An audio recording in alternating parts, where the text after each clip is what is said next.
She is Rosalind Prescott, 27, and she never imagines her whole family would cut her off over $750. She speaks to the camera in her tiny studio. "If you're watching this," she says softly, "tell me where you're tuning in from." She smiles, but her eyes are tired. Hit like. Follow the journey, from outcast to homeowner. Then she clicks off the phone and sits very still. In her head she hears her mother's voice again. "Then live like rubbish. You shamed this family." The words scrape. Rosalind breathes out and whispers, "I'll show you what rubbish can become." She grows up in suburban Ashbourne, where money is always short and praise even shorter. Her father, Harold Prescott, changes jobs whenever a boss annoys him. Her mother, Margaret, buys new sofas on credit when the old ones are perfectly fine. Her sister, Felicity, floats from hobby to hobby like a feather in a soft wind. Pottery one month, competitive ballroom the next, then suddenly she's definitely becoming a life coach. "You're smart," Harold tells Rosalind at graduation. "You'll figure it out." So she does. She stacks shelves at dawn, studies at a community college, and waits tables at a diner by night. "Keep going," she tells herself in bus windows and break rooms. Keep going. After 3 hard years, she earns an associate degree in paralegal studies. It is not the law degree she dreamed of at 12, but it is solid ground. She lands a starter job at Whitlock & Byrne, a small firm handling real estate closings. The pay is modest. The rules are simple. "Be on time, read everything twice," Mr. Whitlock tells her on day 1, tapping his glasses like a man who has seen too many typos ruin a Tuesday. She listens. She learns. She lives in a 4th-floor walk-up with a bathroom so narrow she can't turn around without elbowing the towel rack. She rescues plants nobody wants. She builds floating shelves from scrap pine. At night she watches home renovation videos and takes notes like they're sacred scripture. She saves $18,000 in 5 years. Slow, patient money. No happy hours. No weekend getaways. No new shoes unless the old pair actually dies a documented death.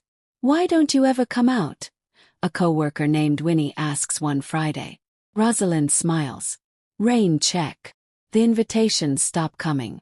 The savings keep growing. On her desk at home sits a folder labeled House 1. Inside are pages about permits, code, title searches, roof pitch, and joist span. The unglamorous alphabet of owning something real. "One step at a time," she whispers, tracing the words with a finger. "One board at a time." One lunch break, she scrolls a county auction list. Tax sale, condemned properties. A tiny single family on Thistle Lane, built in the 1940s. 2 bedrooms, 1 bath. Opening bid. $750. Her heart does a small, careful flip. She stares at the grainy photos.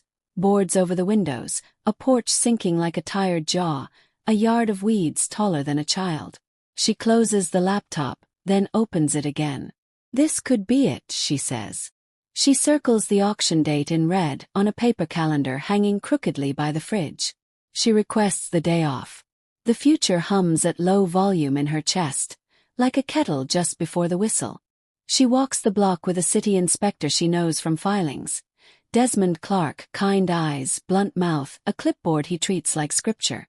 "Condemned for a reason," he says, tapping the siding, which flakes like old pie crust. "Roof's shot. Electrical's a gamble. Plumbing. Say a prayer. Might be asbestos, might be lead. We'll test." Rosalind nods, writing everything down.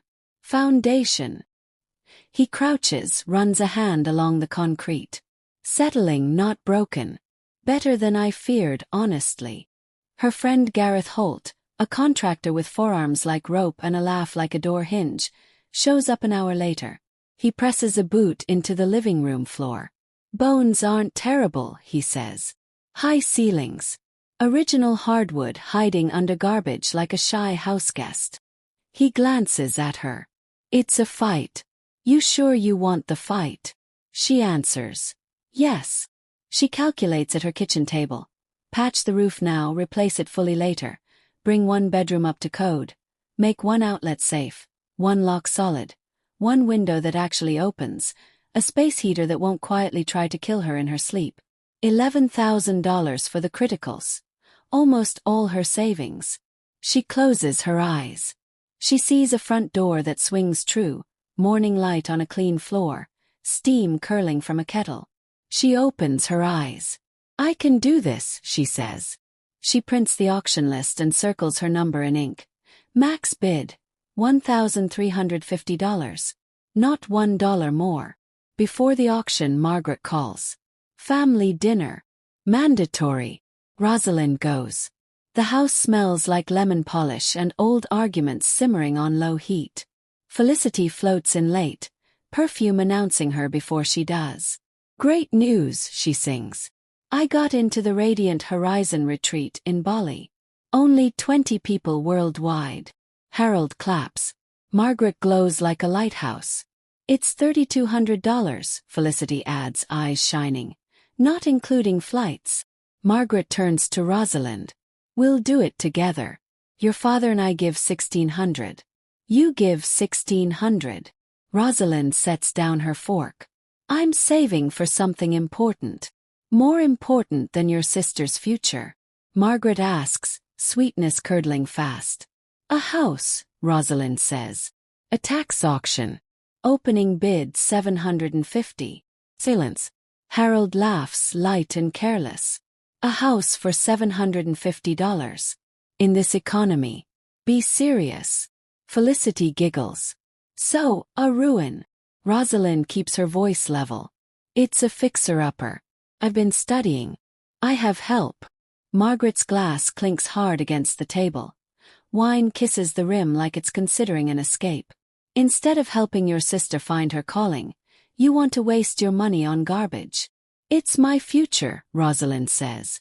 Equity, not rent. Equity. Margaret spits the word like a seed. That place will crush you. Dessert never arrives. Accusations do, one after another, like a slow-motion food fight nobody's throwing food in. Cold, Margaret says. Calculating. Selfish. Felicity adds, eyes wet but oddly steady. Harold studies his plate as though it holds the answer to a very difficult exam. Rosalind breathes through the sting. I worked for every dollar, she says, while Felicity. She has passion, Margaret snaps. What do you have? Spreadsheets. Rosalind stands. I have a plan. Margaret points to the door. Then live like rubbish. Choose garbage over blood. Out. Harold doesn't meet her eyes. Felicity whispers. That house will ruin you. Rosalind whispers back. I don't need any of you to pick up the pieces. Auction day. Fluorescent lights, nervous whispers, burnt coffee in paper cups. Rosalind's paddle reads number 43. Her hands are damp. She reviews her notes one more time. Max, $1,350. Properties fly by. Big money, quick nods, faster gavels. Lot 37. The auctioneer barks. Opening bid, $750. She lifts her paddle. $750 from 43. Beat. 2 beats. She braces for a shark to circle. No one moves. Going once, going twice, sold to 43. The gavel cracks like thunder on a clear afternoon. She blinks. She owns a house for less than the price of a decent mattress. Fear and joy collide, then awkwardly hold hands. Paperwork takes longer than the win itself. She signs, pays the fees, takes the packet. 30 days to address critical violations, the clerk says, not looking up. Outside, the spring wind has teeth. She holds the manila envelope like a small, nervous animal. That evening she goes back to Margaret's table with careful hope. I did it, she says. I bought it. Margaret snatches Rosalind's phone, flicks through the photos and scoffs. Not a house. A trap. Harold flinches. Felicity weeps. You chose a shack over me. Rosalind keeps her spine straight. I chose my life. Margaret's voice rises. Then go live in your rubbish. Rosalind leaves with her packet, her keys, and a brand new kind of silence. She drives to the new place at dusk. Weeds sway like tall gossipers comparing notes. The porch groans under her careful step. Inside, the air smells like wet dust and animal sleep. She stands in the front room and whispers, "Hello, house." The word floats and comes back soft. She checks her phone. No messages from Margaret, none from Harold, none from Felicity. She sits in her car, tilts the seat back, and pulls a foil blanket over her chest. Street lights blink on. It's one night, she tells herself.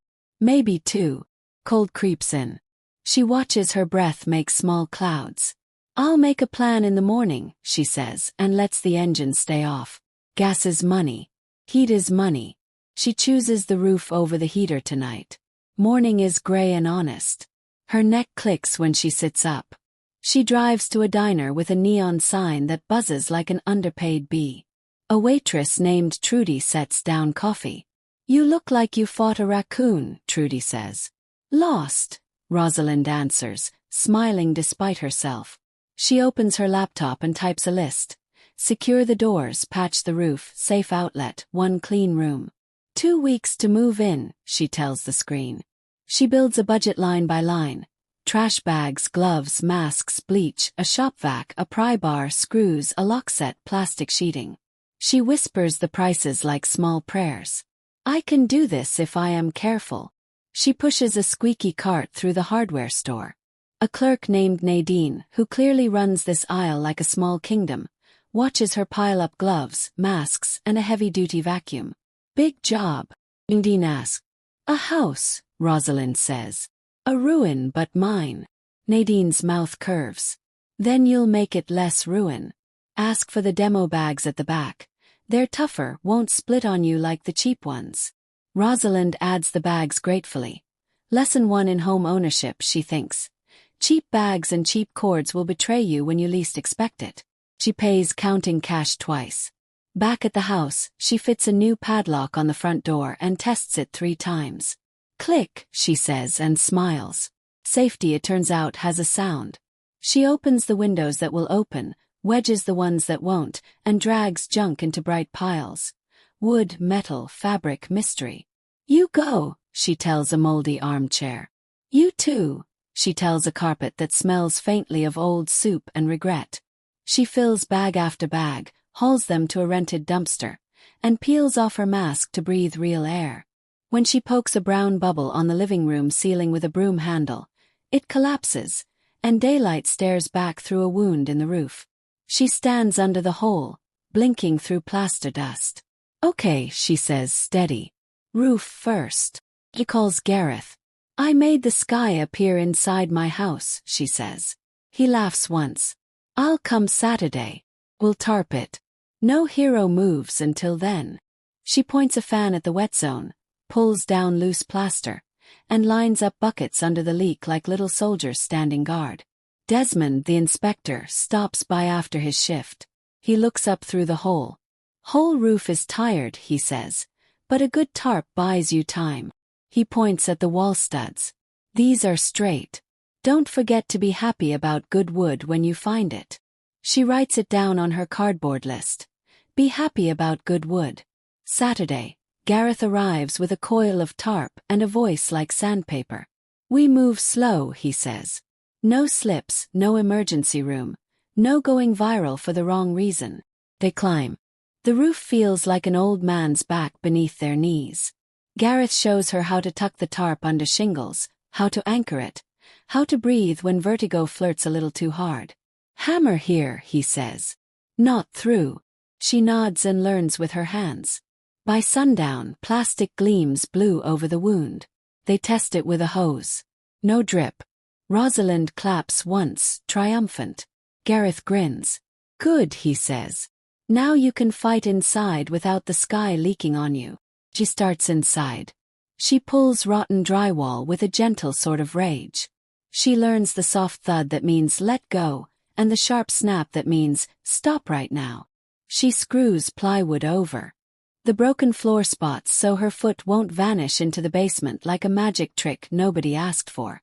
She caps a hissing pipe under the kitchen sink after watching 3 videos and calling Gareth twice mid-panic. "Lefty Lucy," she mutters. then wrap with tape. A neighbor walking a small, opinionated dog pauses at the gate. You bought it, he asks. Yes, Rosalind says. You're brave, he says, half pity, half praise. I like your dog, Rosalind answers and means every word. At Whitlock and Burn, Mr. Whitlock notices her slow blink one Tuesday. You sick, he asks. She hesitates. I bought a condemned house, she says. It's a big lift. He rubs his jaw, surprising her. My daughter did one last year. Nearly lost her mind. Gained a personality. Take Fridays off for a month, paid.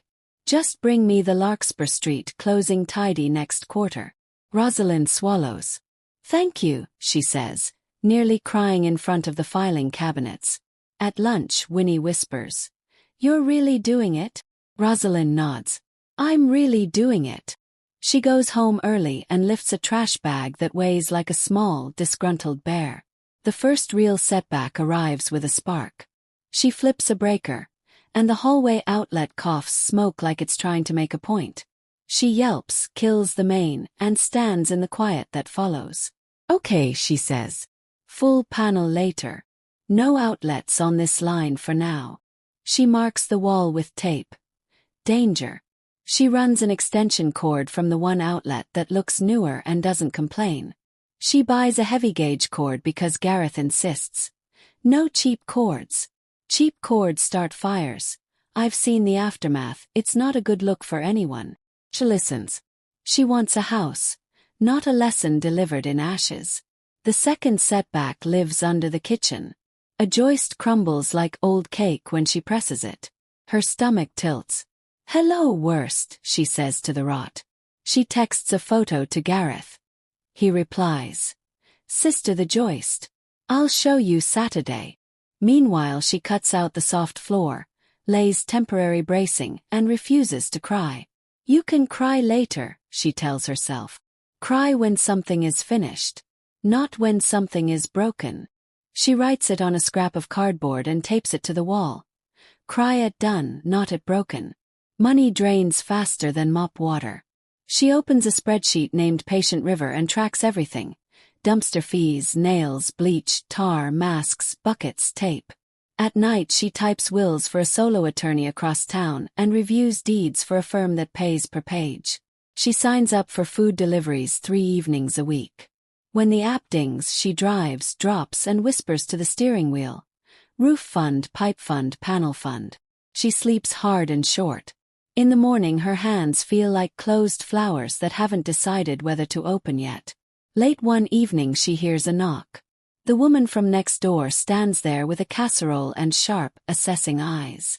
I'm Beatrice Pemberton, the woman says, and I've been watching you not sleep properly for 2 weeks. Rosalind lifts the foil off the dish.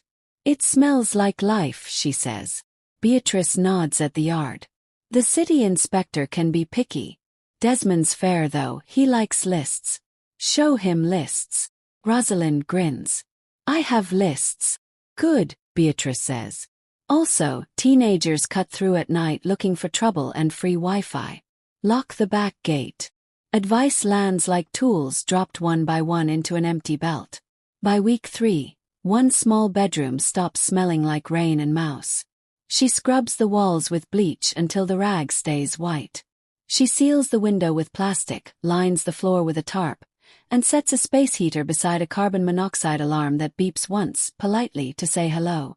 She drags in a thrift store bed frame, wipes it down, tightens the bolts, and drops a mattress on top with a joyful thud. She plugs in a lamp from her old studio. Warm light spills across the floor. She sits on the edge of the bed and says to no one in particular. Home. She calls Margaret. Goes to voicemail. I'm safe, she says.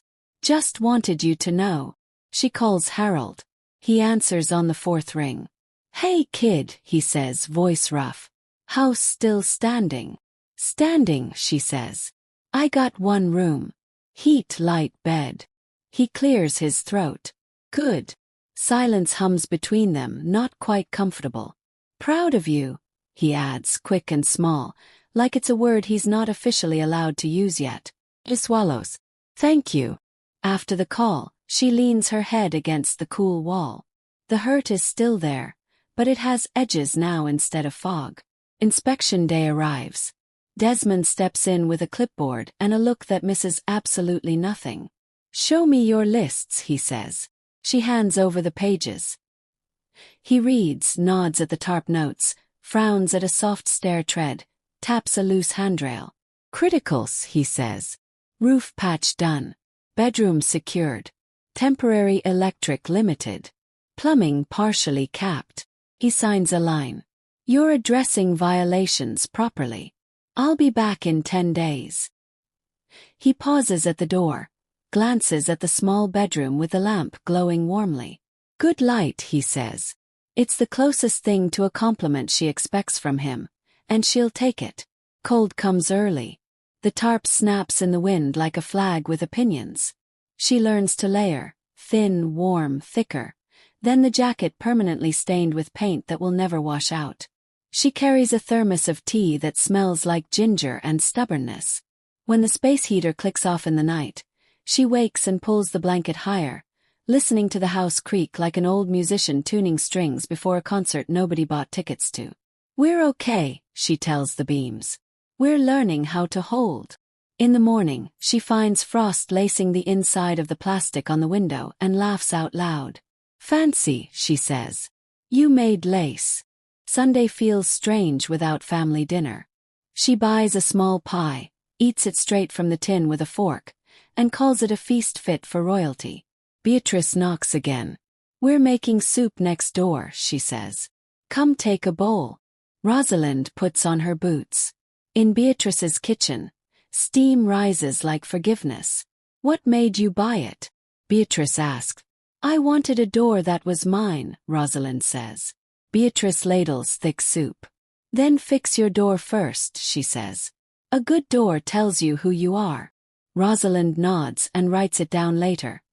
Fix the door, fix the self. She spends a whole day on the front door. She planes the edge until it swings smooth.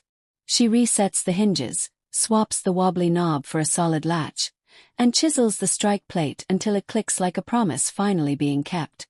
She paints it a quiet sage green mixed from 2 clearance cans that didn't quite match anything else. When it dries, she steps outside, pulls the handle, and hears the sound she wanted all along. Firm, final home.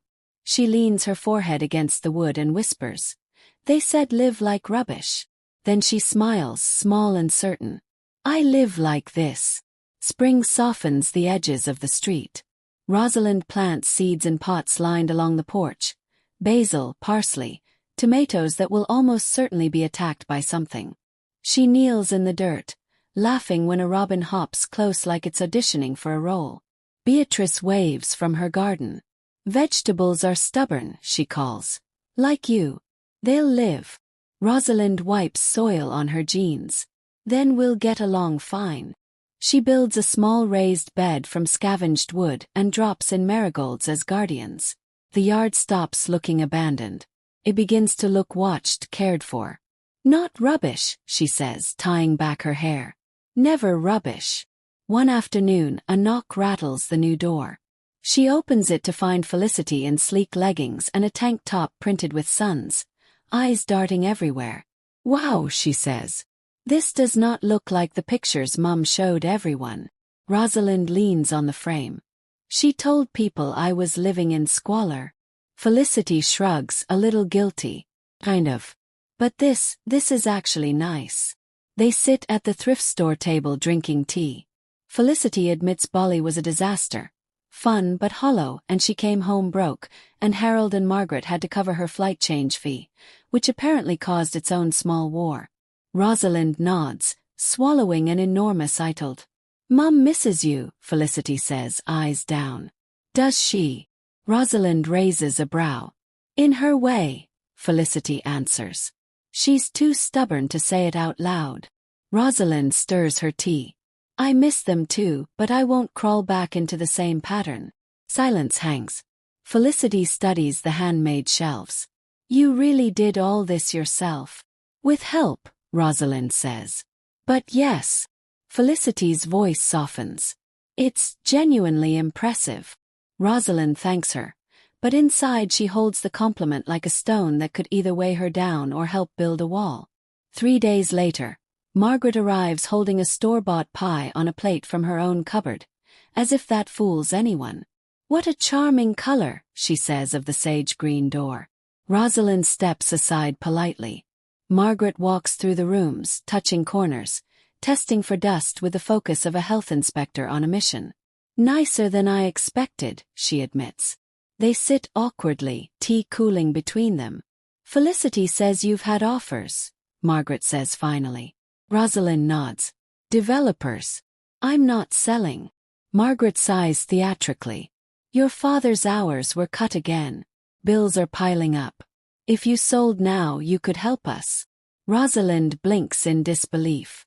"After you told me to live like rubbish." "You should forgive Rosalind," Margaret says, coaxing. "Families stick together." Rosalind's voice shakes but holds steady. "Where was family when I slept in my car?" Margaret's face flickers. "You slept in your car?" "Yes," Rosalind says. "Because you shut your door." A heavy silence follows. Margaret stands defensive. "You always were stubborn." Rosalind stays seated. "I forgive you. But forgiveness isn't the same as letting it happen again." Margaret leaves the pie behind, untasted. Rosalind throws it out that night, the crust still perfect, the inside sweet with insincerity. Days later, Harold appears with a toolbox and an awkward smile. "Thought you might need a hand." Rosalind studies him, then nods. Together they fix a leaking bathroom faucet, bickering good-naturedly over which wrench is obviously correct. He asks, "You really did this?" "All of it."